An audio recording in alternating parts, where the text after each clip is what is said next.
For most of human history, entire civilizations survived on grains the rest of the world never saw.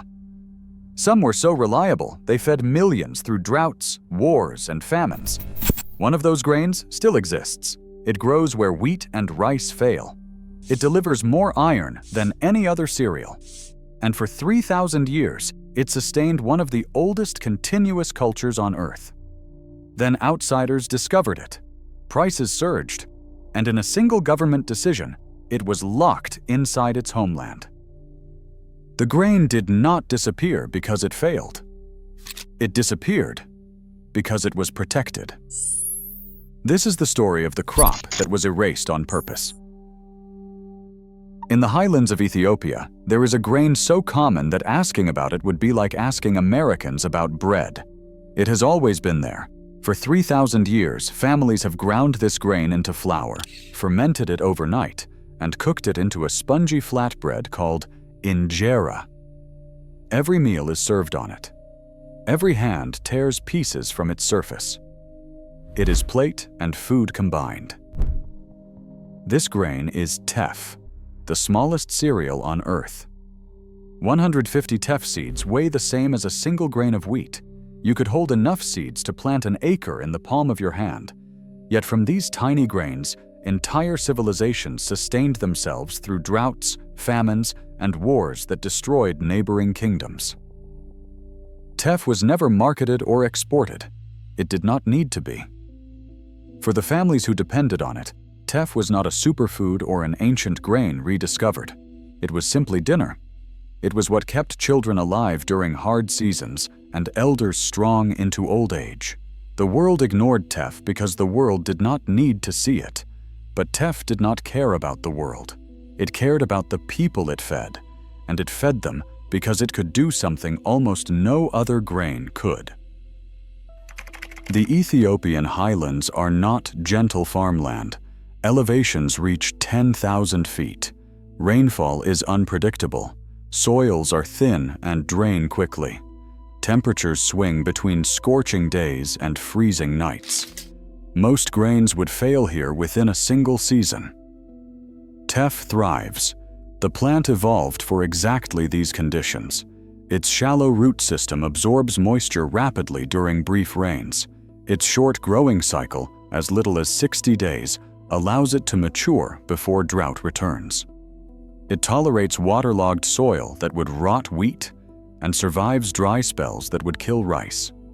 It grows at altitudes where barley struggles and corn refuses to pollinate.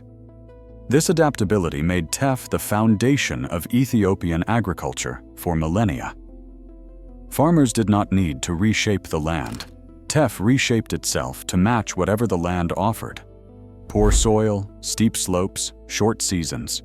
None of it mattered. The grain simply produced. When other crops failed, teff remained.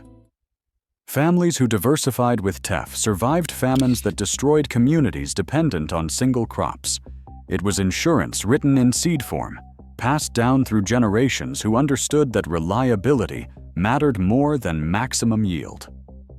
But surviving the land was only half its power. What teff delivered once people ate it changed everything.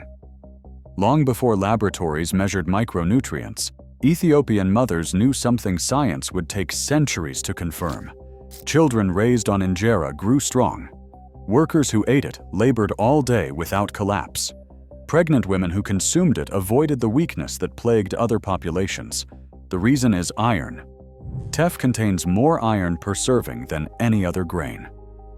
100 grams delivers about 7 milligrams of iron, nearly half the daily requirement for most adults. In a region where anemia threatens millions, this single characteristic saved countless lives across generations. But iron is only the beginning.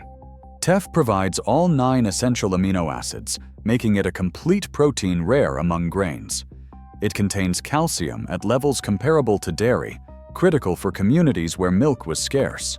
Its fiber content slows glucose absorption, preventing the energy crashes that follow meals of refined wheat or white rice. The grain is also naturally gluten-free. Not because it was engineered that way, but because it evolved separately from the wheat family entirely. For thousands of years, people with gluten sensitivity could eat teff without knowing why it never made them sick. This nutritional density sustained generations through conditions that would have broken populations dependent on lesser grains. Ethiopian distance runners, famous for dominating marathons worldwide, grew up eating teff. Their endurance was not accidental. It was nutritional. Yet despite all this, teff never spread.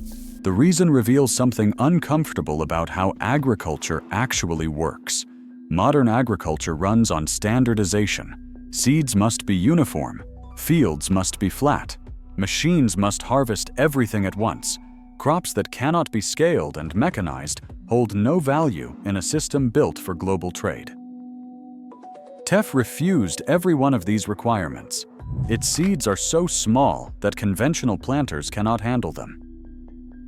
Farmers traditionally broadcast teff by hand, scattering it across fields in patterns no machine can replicate. Harvesting is equally difficult. The tiny grains shatter easily and fall to the ground if handled roughly. Combines designed for wheat lose half the crop trying to collect it. Teff also resists monoculture. It performs best when rotated with other crops, grown on varied terrain, and adapted to local microclimates. The same variety that thrives at 8,000 feet may struggle at 6,000. This variability is strength for smallholder farmers who know their land intimately.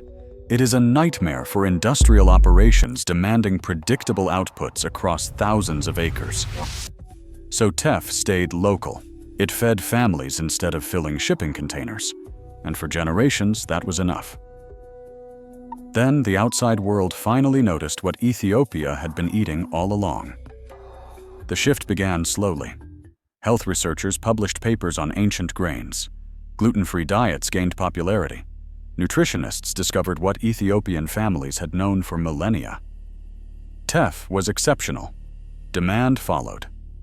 Specialty companies wanted teff flour. Health stores wanted teff products. Athletes wanted teff for its slow-release energy. Prices that had remained stable for generations began climbing rapidly. Inside Ethiopia, the effects were devastating. Teff was not a luxury item. It was the foundation of daily nutrition for over 50 million people.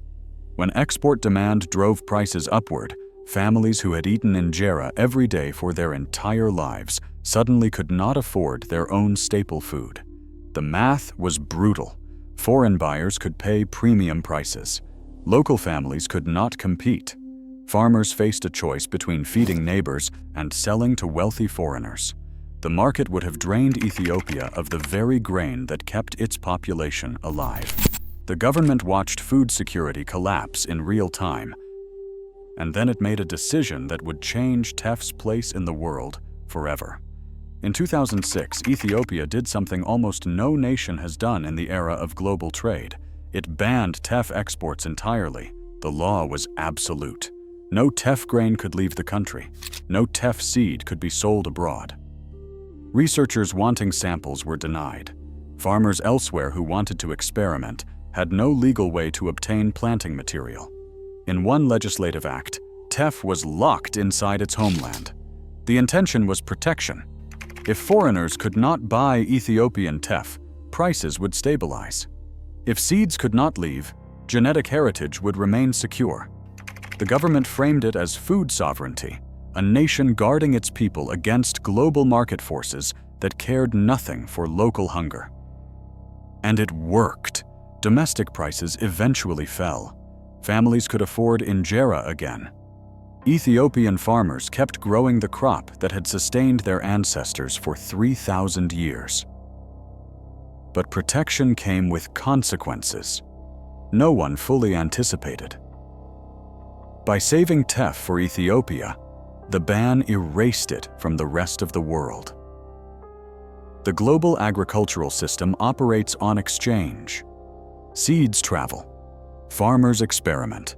Researchers crossbreed varieties from different continents. This flow of genetic material has shaped every major crop improvement of the past century. teff was removed from that flow entirely. Universities studying drought-resistant crops could not access teff germplasm. Farmers in Africa's Sahel region, facing identical climate pressures, could not legally obtain seed.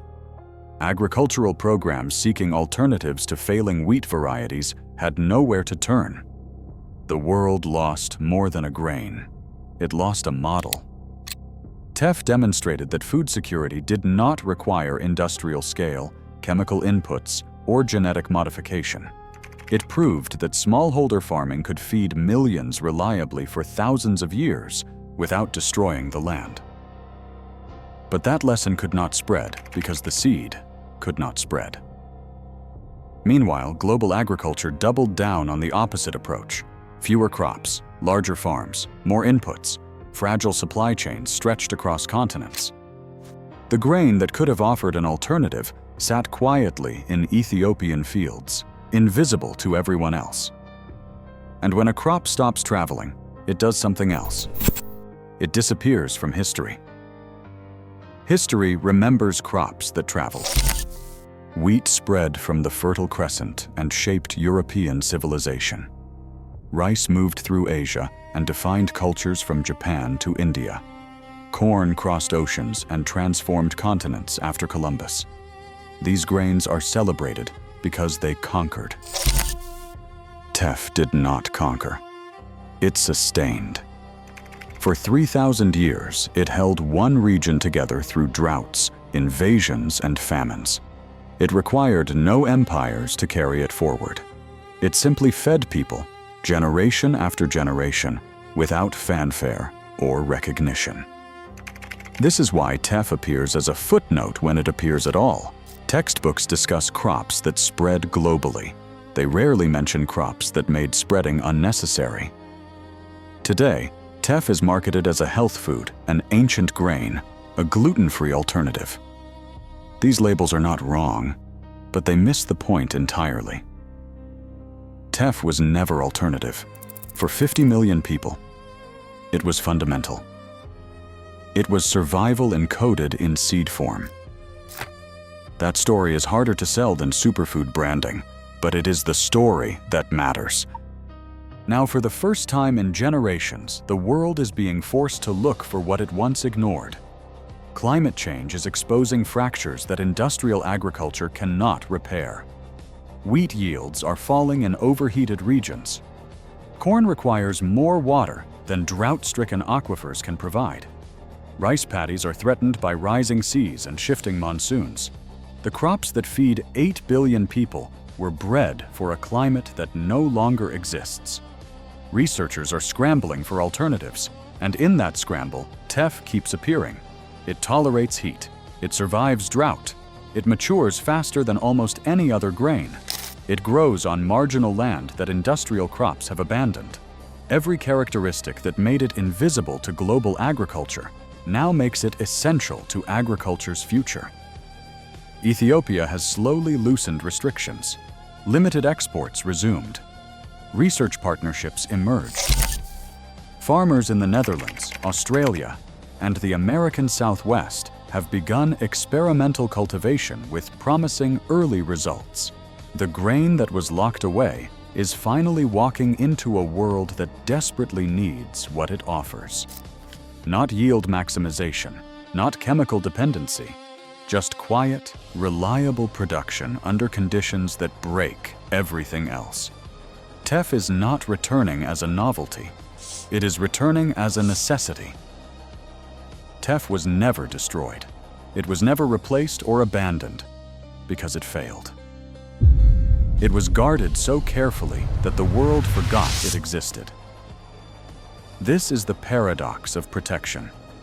In saving teff for Ethiopia, the ban ensured billions who might have benefited never had the chance. The grain that could have diversified global food systems remained invisible internationally for nearly 2 decades. Now, as it re-emerges, teff carries a lesson larger than nutrition or agronomy. Some of the most resilient food systems in history were never designed to scale. They were designed to endure. They prioritized stability over growth, adaptation over standardization, community survival over global markets. Teff fed one civilization for 3,000 years without interruption. It did not need the world's attention to succeed. It simply needed soil, rain, and hands willing to plant it. Those hands still exist. The soil still waits. And the smallest grain on Earth is quietly proving that what was protected into oblivion can still rise again. The seed was never lost. It was only waiting.